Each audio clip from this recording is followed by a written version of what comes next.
So we're going to mix that together just like so. Then we are going to sprinkling the seasoning all over the chicken breast.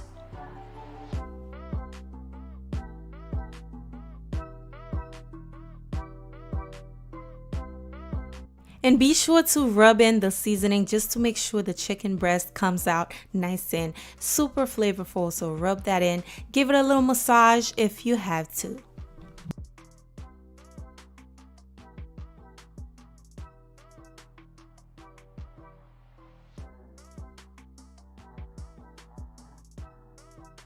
All right, perfect. Now we have our chicken breast nice and seasoned. We are going to cook it in a skillet, non-stick skillet. You are going to be adding about 3 to 4 tablespoons of oil on there. Make sure it's nice and hot.